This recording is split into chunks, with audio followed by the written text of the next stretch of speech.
콜로라도 페이스리프트 모델입니다. 그릴이 이전보다 확실히 좀 다이나믹한 느낌들을 표현해 주고 있고요. 헤드램프도 그릴의 변화에 발맞추어서 조금 다른 느낌을 잘 표현해 주고 있습니다. 프론트 스커트도 깔끔하게 잘 다듬어져 있는 상태고요. 안개등은 원형으로 구성이 되어 있습니다. 헤드램프는 프로젝션 타입인데요. 야간에 한번 살펴보실까요? 실내에 앰비언트 라이트는 별도로 없고요. 할로겐 타입이고요. 프로젝션이고 LED나 HID가 아니고 그냥 할로겐입니다. 약간 노르스름한 빛을 띠는데 눈에 피로도가 적은 거는 분명한 장점이라고 말씀드릴 수 있는데, 아무래도 HID나 LED에 우리가 너무 익숙하다 보니까 좀 백색에 가까운, 자연광에 가까운 밝은 빛이 아쉽긴 합니다. 아래쪽에 잔상 같은 것들이 조금 있기는 한데 많이 거슬리는 편은 아니고요. 할로겐 타입이라서 그렇지 이게 약간 노르스름한 빛이 나가는 것 같은데, 화면에는 제가 실제로 육안으로 보는 것보다는 조금 밝게, 흰색에 가깝게 찍히고 있는 것 같습니다. 프로젝션 타입이라서 빛을 잘 모아주고 가운데 집중도가 좋죠. 하향등은 프로젝션 타입이고요. 상향등은 반사판 타입입니다. 전통적인 방식이죠. 그리고 쉐보레 보타이는 LED로 조명 들어옵니다. 은근하게 딱 눈에 띄는 것 같아요. 아웃사이더도 커버에 별도의 시그널은 없습니다. 할로겐 타입 프로젝션이지만 제법 직진성도 좋고 폭이 아주 넓습니다. 그리고 눈의 피로도가 적은 게 장점이라고 할 수 있죠. 테일램프도 일반 전구 타입이고요. 노란색으로 방향지시 등을 별도로 구분하지 않고 붉은색으로 브레이크 등과 방향지시 등을 함께하고 있습니다. 일체감 있는 범퍼 그리고 과감한 그릴이 가장 큰 변화라고 말씀드리고 싶고요. 앞쪽에서 봤을 때에는 사뭇 이전과는 사뭇 다른 이미지도 잘 자아내는 것 같죠. 덩치 큰 픽업 트럭들이 국내에도 속속 들어오고 있고요. 직수입이 많았는데 이제는 몇몇 브랜드에서는 정식으로 들어오기도 하고, 또 국산차 브랜드 중에서도 파생 모델로 픽업 형태의 트럭들을 많이 좀 내놓고 있는데, 콜로라도는 그 역사가 말해주듯이 외관에서 봤을 때의 완성도가 높은 편입니다. V6 가솔린 자연흡기 엔진이 장착되어 있습니다. 배기량은 3649cc고요. 최고 출력은 312마력, 토크는 38입니다. 8단 자동 미션하고 매칭을 이루고 있죠.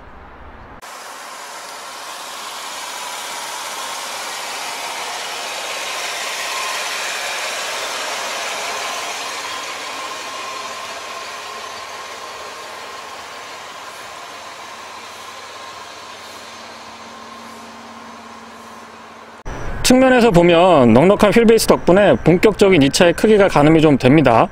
승객 공간하고 진 공간이 완벽하게 분리가 되어 있는 픽업 트럭 형태라서요. 그 활용도가 대단히 높다라고 말씀드리고 싶고요. 아웃도어 라이프, 솔캠이라든가 캠핑이라든가 여러가지 아웃도어 라이프가 각광받고 있는 요즘에 정말 잘 어울리는 차량이 아닐까 싶습니다. 휠 타이어는 17인치 사양이 적용이 됩니다. 타이어 사이즈는 255, 65, 17이고요. 올 터레인입니다. 그리고 약간 터프한 느낌과 달리 휠 아치도, 트럭 픽업 트럭이지만 휠 아치도 바디 컬러로 마무리를 해주고 있죠. 든든한 프레임 바디에는 승하차를 돕기 위한 플레이트가 덧대져 있는데요. 파이프 형태로 되어 있어서 언뜻 보기에도 굉장히 좀 든든해 보입니다. 주유구는 푸시 타입이고요. 안쪽에는 캠리스 타입을 채택을 해주고 있어서 주유할 때 굉장히 편안하죠. 후측면에서는 앞쪽에서 봤을 때보다 차가 조금 더 커 보이고요. 높아 보이는 느낌이 있습니다. 방향지시 등과 브레이크 등은 똑같이 붉은색으로 동일하게 작동을 해주고 있고요. 후면부의 느낌은 전형적인 트럭의 형태를 유지해주고 있습니다. 위쪽이 조금 스탠스가 높기 때문에 약간의 중압감, 압박감 같은 것들도 느껴지기도 합니다. 하단부에는 스페어 타이어가 하체 쪽으로 붙어 있고요. 머플러는 싱글 타입으로 조수석 뒤쪽으로 이렇게 나와 있고 꺾여져 있습니다. 바닥을 보지 않고 조수석 뒤쪽, 바깥쪽으로 향해져 있습니다.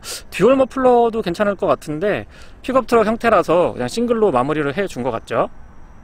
뒤쪽이 약간 좀 높게 가져가고 있다 보니까 짐을 싣고 내릴 때 사람이 여기 밟고 올라갈 수 있게, 여기 밟고, 아래쪽 보이시죠? 여기 밟고, 그다음 여기 밟고 위로 올라가면은 어린 아이나 여성들도 손쉽게 위로 올라갔다 내려갔다 하실 수가 있습니다. 그리고 소소한 부분이지만 뒤쪽에 트레일러 같은 거 연결할 수 있는 부분들도 충실하게 잘 커버링 돼 있고 잘 갖춰주고 있습니다. 아마 이런 부분이 콜로라도의 확장성을 충분히 배려한 대표적인 포인트라고 생각을 하고요.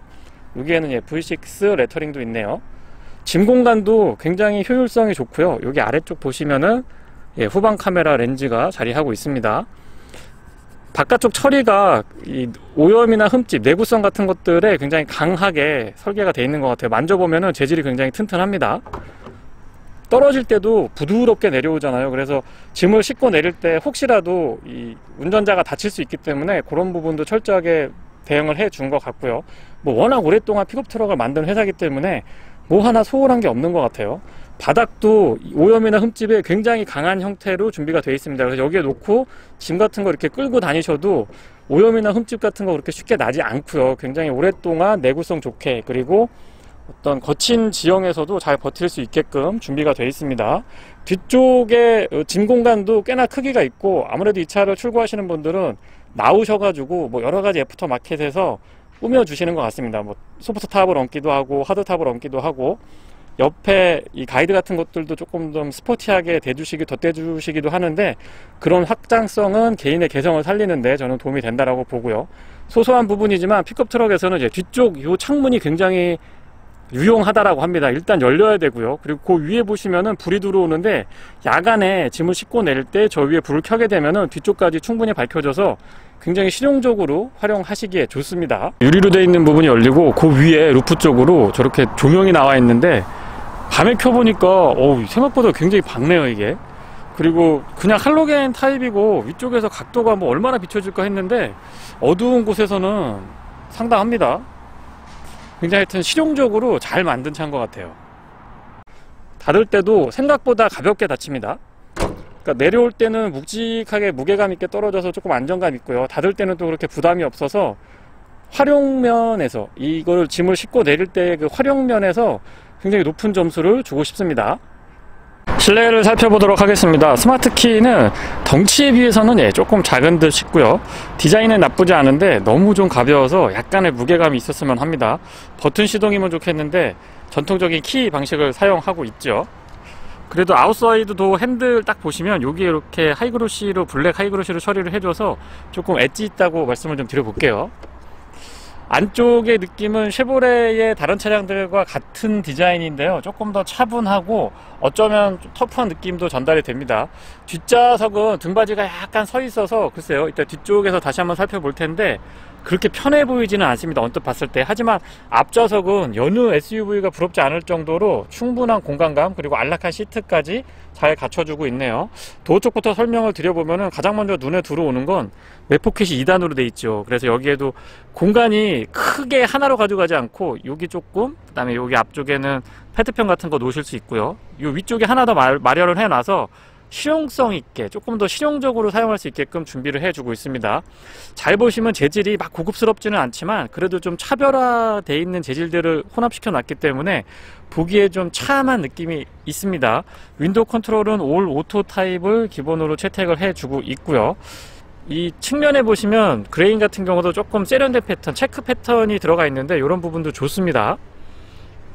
플레이트는 이 두껍게 나와 있어서 밟고 올라서면은 승하차 하실 때 조금 더 편리하게 사용을 하실 수가 있는데, 제가 그렇게 키가 큰 편이 아닌데 승하차가 그렇게 불편하진 않았습니다.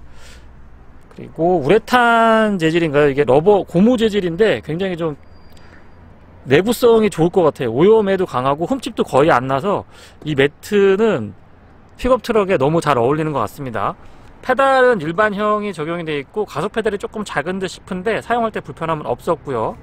사이드 브레이크는 족동식입니다. 발로 밟아서 잠그고 릴리즈까지 해줄 수가 있고요. 레버 잡아 당기시면은 앞쪽에 본닛 오픈하실 수가 있습니다. 틸팅 앤 텔레스코픽은 수동 레버 타입이고요. 양쪽에 똑같은 형태의 컨트롤이 보이는데 다이얼 방식이죠. 하나는 조명에 관련된 기능이고요. 또 하나는 이륜, 그러니까 파트타임 4륜 구동을 채택을 해주고 있다 보니까 오토 모드, 2륜 모드, 그 다음에 4륜 하이로 이렇게 조정을 하실 수가 있습니다. 뒤쪽에 트레이를 연결을 했을 때의 브레이크에 관련된 기능을 이쪽에서 조정을 하실 수가 있고요. 잘 보시면 크러쉬 패드 컬러가 조금 독특한 것 같습니다. 요 부위하고 요 위쪽 부위하고, 이쪽은 그냥 블랙이고요. 여기에는 그레이색인데 약간 밝은 톤이라서 조금 이질적인, 그 다음에 좀 재미있는 느낌도 전달이 되는 것 같습니다. 시트는 운전석은 전동 시트를 적용을 해주고 있고요. 풀 전동은 아니고 일부는 이렇게 레버 타입으로 준비를 해줘야 됩니다. 그러니까 이 레버는 등받이 각도 조절할 때 이 레버 잡아당기시면 되고요. 시트 높낮이 조절이라든가 럼버 서포트 같은 경우에는 지금 보시는 것처럼 전동으로 지원을 해주고 있습니다. 헤드레스트는 각도가 앞뒤로도 조금 나와줬으면 좋겠는데 그런 부분에서는 조금 아쉽다고 말씀을 드려보고요. 형상이나 이런 쿠션 같은 것들은 나쁘지 않았습니다. 높낮이 조절은 뭐 불편함 없었고요.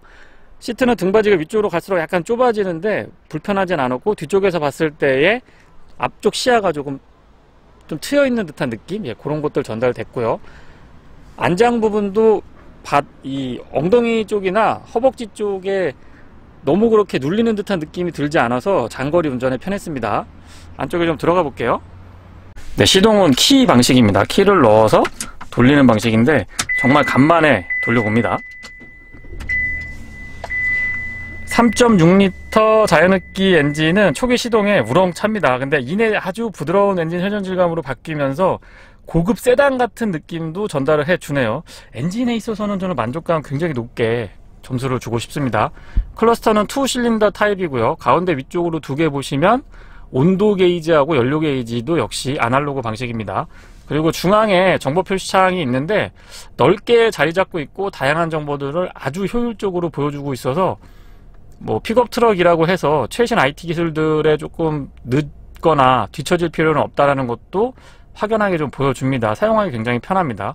한 가지 단점을 지적을 하자면 스티어링 우측에서 요걸로 조정을 하는데 잘 보시면 끝까지 메뉴를 갔을 때 여기에서 반대쪽 메뉴를 눌러줘야 됩니다. 그러니까 요 버튼을 눌러서 계속 뒤로 보내면 처음으로 다시 와야 되는데 끝까지 갔다가 다시가 앞으로 가려면 더 이상 안 가고 이쪽 버튼을 이렇게 눌러줘서 다시 앞쪽으로 이동을 해야 됩니다. 저는 이게 조금 불편했습니다. 스티어링은 4스포크 타입이고요. 가운데 에어백 부분이 조금 넙대대합니다. 그래서 좀 안정감이 느껴지죠. 왼쪽은 크루즈 컨트롤에 관련된 기능들, 오른쪽은 좀 전에 보여드렸던 안쪽에 있는 정보 표시창의 세부 내용들 조절을 하실 수가 있습니다. 그러면 인포테인먼트에 관련된 기능들, 트래킹을 한다거나 볼륨 컨트롤 한다거나 그런 것들은 없냐?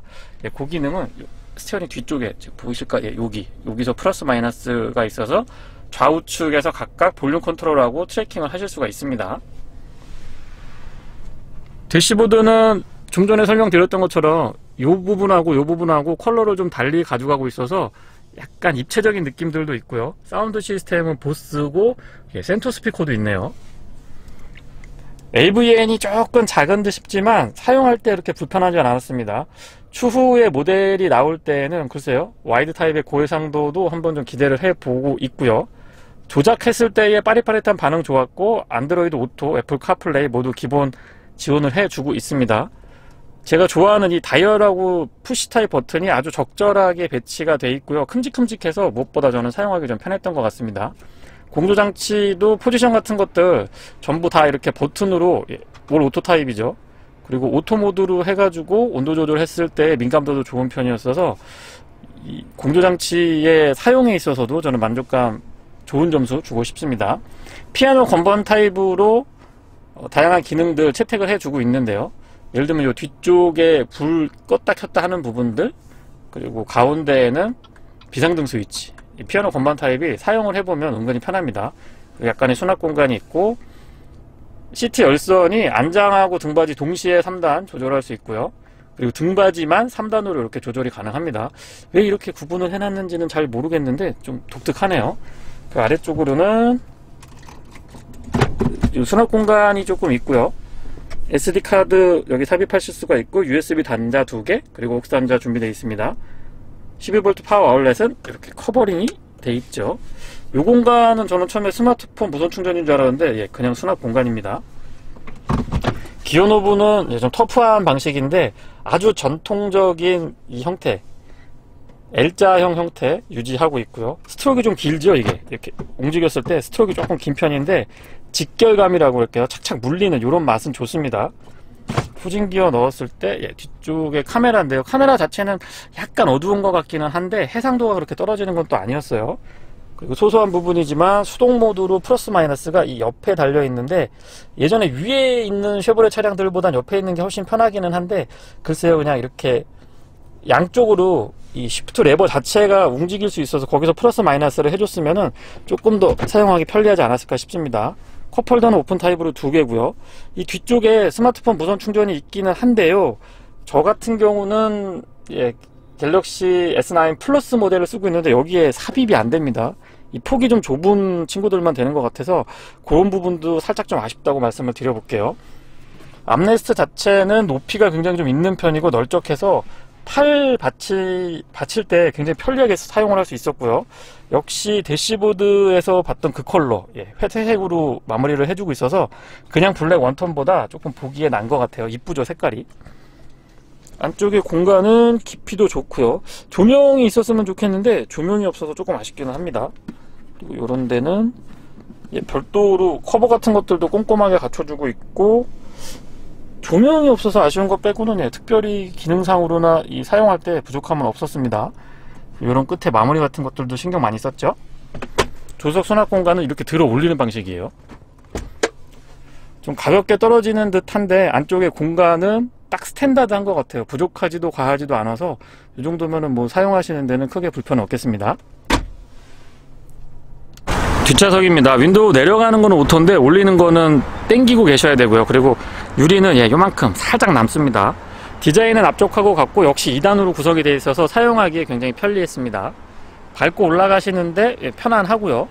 이 시트는 이렇게 보시면 등받이가 조금 서 있죠. 그래서 한 몇 도라도 한 2도나 3도? 5도까지 뒤로 눕혀주면 좋은데, 애프터마켓에서 이 각도를 조금 조정한다라고 하는데, 글쎄요, 제가 봤을 때는 메이커 측에서 그냥 좀 안전성을 확보를 충분히 해서 시트를 약간만, 요걸 앞으로 약간만 이동하고 뒤에를 조금만 더 눕혀줬으면 좋았을 것 같습니다.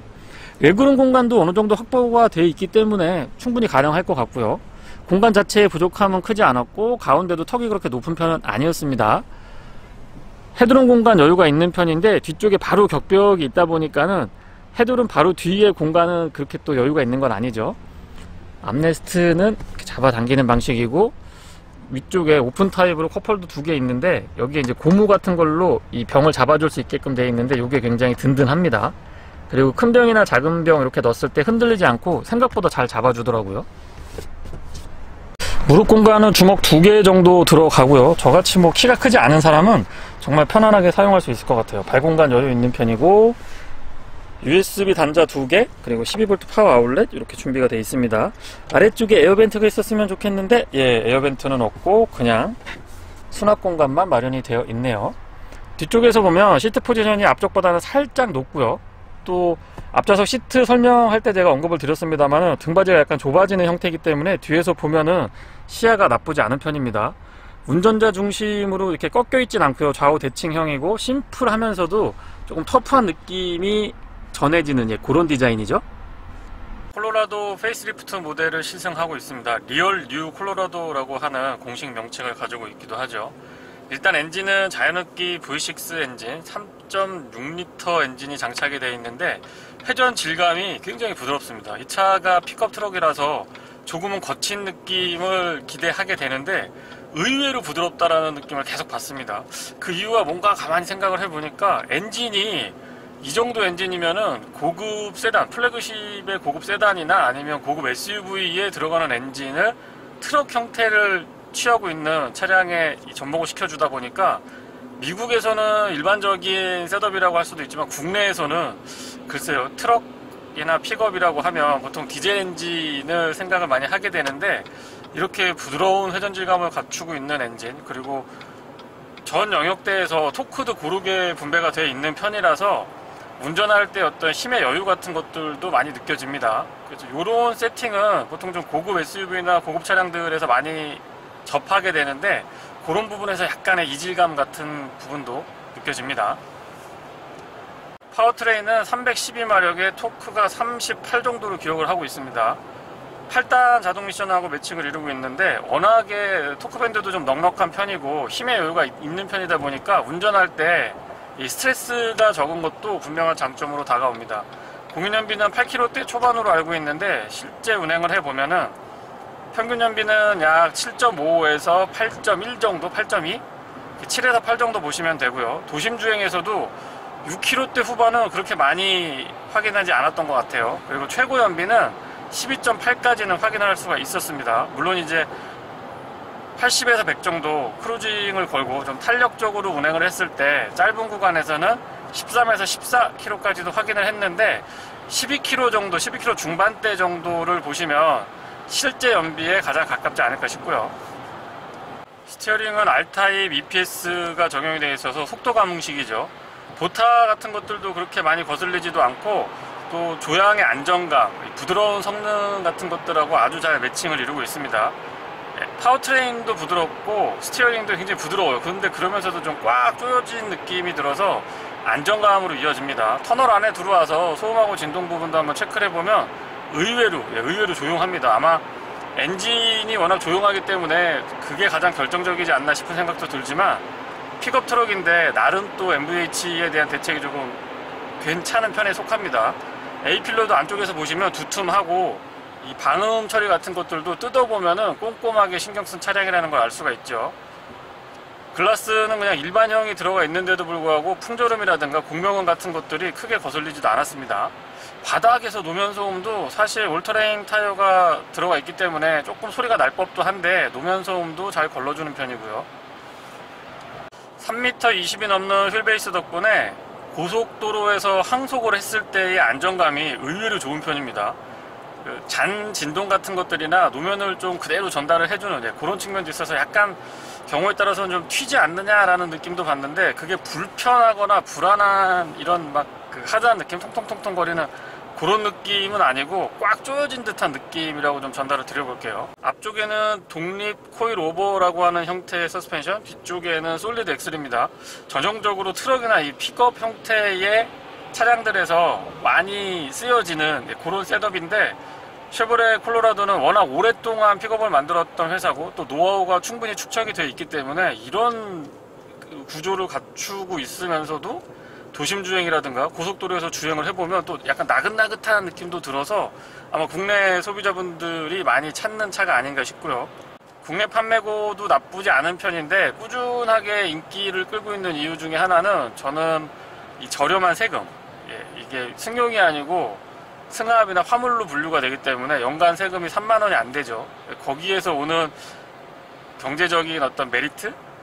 근데 이제 그에 반해서는 국내에서 트럭이나 SUV 하면 아직까지는 디젤이 성립이 되는데 가솔린 모델이다 보니까 부드럽고 편안한 건 있지만 또 연비의 측면에서는 조금 부담이 있기도 합니다. 근데 어쨌거나 차량이 워낙 잘 나와서 꾸준하게 인기는 끌고 있죠.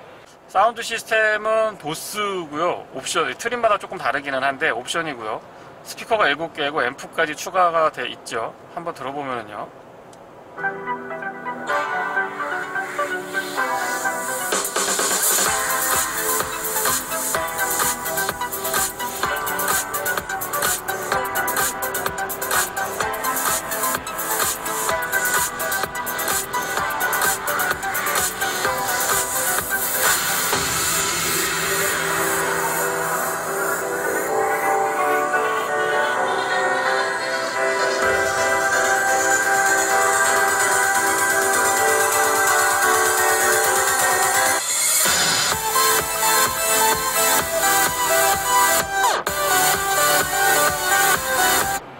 이 정도면은 뭐 저 같은 막디가 듣기에는 크게 거슬리거나 부족하다는 느낌은 들고 있지 않습니다. 제 귀에 들리는 특성을 조금 더 전달드려 보면은 일단 저음대는 앰프가 있다 보니까 힘이 조금 느껴지고요. 중음대가 살짝 약한 게 아닌가 싶은 생각이 듭니다. 고음대에는 좀 찰랑찰랑하는 느낌이 들 정도로 맑은 음색을 갖고 있네요. 크루즈 컨트롤은 일반형이 적용이 되어 있는데 미국에서 넘어온 픽업 트럭이라고 해도 4천만 원대가 넘어가는 차값이잖아요. 그러면은 저는 뭐 G7이언을 제가 타고 있는데 이 정도 트림에서는 어댑티브 크루즈 컨트롤이 기본이거나 아니면 옵션으로 이렇게 좀 선택할 수 있었으면 어떨까 싶어요.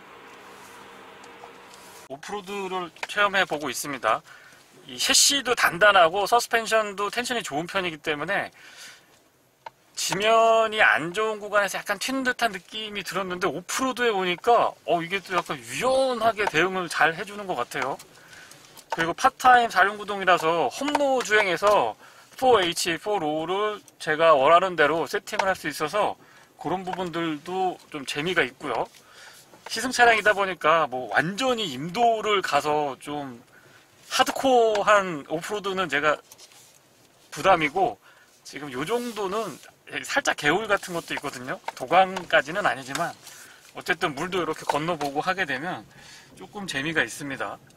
웬만한 도로에서는 4H 정도면 뭐 다 험로 주파가 가능하고요. 제가 4로우로 가서 차가 막 힘들게 나갈 수 있는 정도의 오프로드까지는 지금 체험을 안 해보고 있지만, 도심주행에서 조금 탄탄하게 느꼈던, 약간 튀는 듯하게 느꼈던 승차감들이 이 오프로드에 오니까 오히려 부드럽게 느껴집니다. 이게 조금 희한한 것 같아요.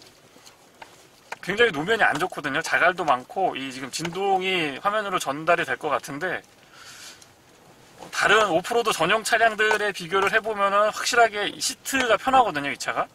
그래서 그런 건지 아니면 이 단단하고 약간 튀는 듯한 느낌이 들 정도의 승차감이 오히려 오프로드에 오니까 훨씬 좀 편안한 것 같습니다. 일반적인 SUV들하고 비교를 해보면 셰시 강성에서 정말 단단하게 만들었구나 라는 느낌들을 받게 되고요. 조금 신경이 쓰이는 부분은 길이 너무 좁고 이 주변에 나무 같은 것들이 있어서 바디에 스크래치가 날까봐, 흠집이 날까봐 저는 그게 굉장히 신경이 많이 쓰이네요. 뭐 제 차면은 당연히 그렇겠지만 시승차라도 흠집이 가면 안 될 것 같아서 조심스럽습니다. 근데 이 울렁울렁 하는 길을 가보면 탄탄해가지고 되게 불편할 것 같은데 의외로 부드럽게 느껴집니다. 그리고 휠베이스가 길어서 이 허리가 좀 걸리지 않을까라는 생각도 해봤는데, 나름 또 자유도가 있는 편이라서 아주 유연하게 대처 잘 해주네요. R타입 EPS가 일반적인 이 픽업 트럭들보다는 유격이 적은 편이고요. 또 본격적인 오프로드, 뭐 예를 들면 지프 같은 본격 오프로드에 비교를 하면은 또 유격이 적은 편입니다. 이게 참 적절한 것 같아서 저같이 조금 가벼운 산행까지는 아니죠. 가벼운 오프로드를 즐기시는 분들한테는 아주 적절한 세팅 같고요. 도광 같은 것도 해봐도 괜찮을 것 같아요. 이게 차가 뭔가 좀 운전자한테 든든하고 믿음직한 느낌을 주니까 자꾸 저도 모르게 좀 거친 지형을 찾게 됩니다. 재밌는데요. 도심에서 주행을 하더라도 워낙에 조용하고 부드럽기 때문에 약간 높이도 조금 있고요. 승차감이 조금 단단한 부분이 영향을 주긴 하지만 편안합니다. 웬만한 SUV랑 비교를 해봐도 그렇게 떨어지는 승차감이나 실내에서의 어떤 안락한 느낌, 특히 이 소음 진동이 굉장히 잘 제어가 되어 있는 편이기 때문에 그냥 트럭인데, 시끄러운 트럭인데 라고 생각을 하시는 분들한테는 이 친구 의외로 굉장히 조용하다라는 그런 새로운 모습을 발견하실 수가 있습니다.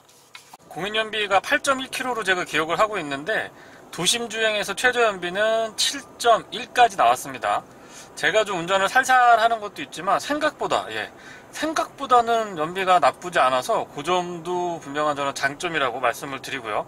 아시겠지만은 세제 혜택도 조금 있죠. 혜택이라기 보기보다는 이 차는 승용으로 분류가 안 되기 때문에 연간 3만원 미만의 아주 저렴한 세금을 내고 있죠. 그러다 보니까는 3.6L 가솔린 엔진을 장착하고 있다고 하더라도, 물론 뭐 연비가 부담이 안 될 수는 없겠습니다만은 어쨌거나 세제 혜택이 조금 크다 보니까 그런 부분에서 조금 상쇄되는 그런 부분도 있습니다. 최저 연비랑 최고 연비를 보면 뭐 순간순간 나오는 연비는 제외하고요. 한 50km 이상 꾸준하게 달렸을 때 거리로 말씀드리는 거고요. 최저는 7.2 정도가 최저였고요. 최고 연비는 12.6.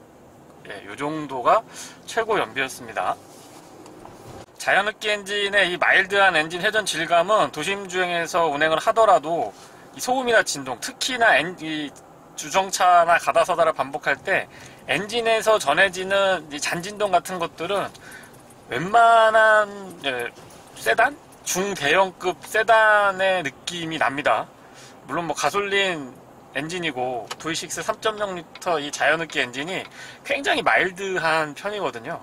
어쨌든 300마력이 넘는 넉넉한 힘을 갖고 있는 엔진과 8단 미션이 조합을 이루다 보니까 기어비가 균일하고 약간 여유가 있는 편입니다. 그런데 엔진 자체의 출력이 일정 수준 이상 받쳐주다 보니까는 확실히 좀 힘의 여유가 느껴지고요. 부드러운 주행감이 이 도심에서도 이어집니다. 순간적으로 킥다운을 했을 때 확 치고 나가는 터보 엔진들의 특성이죠. 팍 터빈이 폭발하면서 치고 나가는 그런 느낌은 아니지만은 자연흡기 엔진치고는 킥다운 했을 때의 반응, 순간적으로 이 신호대기 하다가 확 튀어나갔을 때의 반응도 여러가지 공차 중량이라든가 엔진의 형식 같은 거 고려를 해봤을 때는 상당히 순발력이 있는 편이죠. 승차감도 좀 하드하거나 좀 튀거나 불편하거나 이런 느낌보다는 부드러운 편입니다. 제가 트럭이라고 생각을 하고서는 타서 그런지 몰라도 좀 부드러운 편에 속하고요. 앞쪽에 독립 코일오버, 뒤쪽에는 솔리드 엑셀로 제가 기억을 하고 있는데 이 조합이 오랜 노하우가 숙성된 브랜드에서 만든 차량답게 좀 세련됐다고 표현을 드려볼까요? 이게 트럭에서 제가 이런 표현이 어울릴 거라고 생각은 안 했는데 그냥 이 차의 외관을 보여주지 않고 바로 운전석에 앉아서 주행을 해보게 되면은 그냥 SUV, 덩치 큰 SUV 정도로 받아들이실 것 같아요. 그래서 작은 진동도 비교적 잘 걸러주는 편이고 도심 주행이라고 하더라도 노면이 좋지 않은 곳들이 있잖아요. 공사 구간이나 이런 데 지나보면은 큰 진동을 굉장히 스무스하게 잘 차가 좀 흡수도 해주고 운전자한테 크게 부담도 안 주는 승차감은 도심에서도 저는 좋은 점수 주고 싶습니다. 편해요. 처음 차를 받고 이중접합 차음 유리가 아닌가 라고 생각을 했는데 아니에요. 그냥 일반 유리인데 유리 자체가 약간 도톰합니다. 그리고 실내외 리뷰 때도 제가 살짝 언급을 드렸습니다만 이런 몰딩이나 접합 부위 같은데 굉장히 신경을 많이 썼다라는 느낌을 받게 되는데요. 그런 부분들이 잘 조화를 이루어서 이렇게 도심에서 주행을 해보면 차가 굉장히 조용합니다. 시트 포지션이 살짝 높은 편이라서 일단 이 승하차 시에는 조금 이질감이 있을 수도 있습니다. 저는 뭐 그렇게 불편하지 않았는데 체형이나 키에 따라서는 조금 이질감이 있을 수는 있지만 일단 앉게 되면은 약간 높은 시야가 도심에서 운행을 할 때 좀 시원한 느낌이 있습니다. 웬만한 SUV는 이렇게 위에서 내려다볼 수도 있고요. 트럭 같은 거나 버스 같은 차량들이 옆에 이렇게 막 움찔움찔 해도 크게 이렇게 신경이 안 쓰입니다. 그리고 시야 자체가 워낙 또 시원시원하기 때문에 안전운전에 그리고 안전시야 확보에 분명히 도움이 되는 것 같아요. 차에 그렇게 민감한 분이 아니시더라도 이륜으로 가다가 파트타임 4륜구동이잖아요. 4H나 오토로 전환을 했을 때, 특히 이제 이륜에서 4H로 전환을 했을 때에는 이 바닥 쪽의 그립이 든든해지는 아주 묘한 느낌이 듭니다. 그래서 이런 부분들이 바로 이 4륜구동 픽업 트럭의 매력이 아닐까 싶고요. AV에는 와일드 타입 고해상도 이렇게 넓게 자리 잡고 있었으면 조금 더 좋았겠다 싶고요. 내비게이션 같은 경우에는 길 찾기는 잘 찾아주는 편인데 인터페이스가 국내 소비자분들한테는 약간 사용하기에 이질감이 있습니다. 뭐 이런 부분들은 추후에 국내에 좋은 맵들 많잖아요. 그런 거를 좀 벤치마킹 하든가 아니면 서로 콜라보를 통해서 조금 더 국내 소비자분들한테 친숙한 그런 느낌을 줄 수 있으면 좋을 것 같습니다. 시트 포지션이 약간 높은 편이기 때문에 전방 시야가 굉장히 좋은 편에 속하고요. 아웃사이드 미러는 딱 보시면은 무슨 버스 같아요. 버스나 뭐 트럭이니까 당연히 트럭 같은 건 당연한 거고 버스가 연상이 될 정도로 큼직합니다. 그리고 그냥 일반 미러하고 관광 미러하고 아예 분할을 해서 섹션을 다르게 정해주고 있어서 작게 관광 미러가 하나 달려 있는데 뒤에 시야가 굉장히 멀리까지 광각이 조금 일반적인 살짝 광각기가 살짝 있는 그런 광각이 아니고 광각기가 조금 많이 있어서 굉장히 뒤쪽 멀리까지도 확인이 되죠. 이런 부분들은 사각지대 체크할 때도 도움이 되지만 전반적으로 주변 상황을 종합적으로 고려해서 운전을 하려고 할 때, 그러니까 방어운전이나 안전운전을 하려고 할 때 확실하게 도움이 되는 것 같아요. 시야는 전체적으로 좋습니다. 카메라 고정 위치가 천정 쪽에 바싹 붙어 있다 보니까 실제보다는 조금 소음이 크게 소음이 될 것 같긴 합니다. 터널 안에 들어왔을 때 다시 한번 소음하고 진동 부분 느껴보시라고, 특히 이제 이 소음 같은 경우는 조금 전달이 되실 것 같아서 일단 한 번 더 언급을 드려보는데, 제가 이 현장에서 시승을 하면서 느꼈을 때는 이 정도면은 뭐 웬만한 SUV랑 비슷하거나 아니면 조금 더 조용한 편까지 될 것 같아요. 8단 미션은 1단부터 8단까지 고른 분포의 기어비를 가지고 있고요. 일반적인 차량들보다는 조금씩 기어비가 약간 느슨하게 느껴지기도 합니다. 시속 100km는 L모드로 해서 8단에 고정을 하게 되면 약 1450, 1500rpm 정도에서 구현이 되고요. 시속 80km는 8단으로 고정을 했을 때 1100에서 1200rpm에 도달하게 되면 기준속도가 나옵니다. 비교적 낮은 rpm에서 기준속도를 구현을 해주다 보니까 연비라든가 또 제가 회전질감이 굉장히 부드럽다고 여러 번 이야기를 했는데 엔진의 부드러운 회전질감을 유지하는데도 도움을 주고 있는 것 같습니다. 어쨌거나 이런 부분들 때문에 전반적으로 픽업 트럭인데 왜 이렇게 SUV 같지? 승용차의 그 부드러운 회전질감이 느껴지지? 이런 생각들을 계속해서 하게 되는 것 같아요. 4H 모드로 놓고 국도 구간 운행을 해보면은 그립이 아주 좋습니다. 노면을 이렇게 꽉 움켜 잡는 듯한 느낌이 좋고요. 보통 멀티링크를 채택하고 있는 SUV들, 뭐 전자식으로 구동력 배분이 왔다 갔다 하는 그런 친구들에서 느끼는 그거 약간 비슷한데, 그거랑은 또 조금 차별화가 되는 게 더 좀 뭐라 그럴까요? 꽉 잡는다고 할까? 유연하게 대응한다라는 측면보다는 꽉 잡고 있다라는 느낌을 계속해서 운전자한테 전해주는 것 같습니다.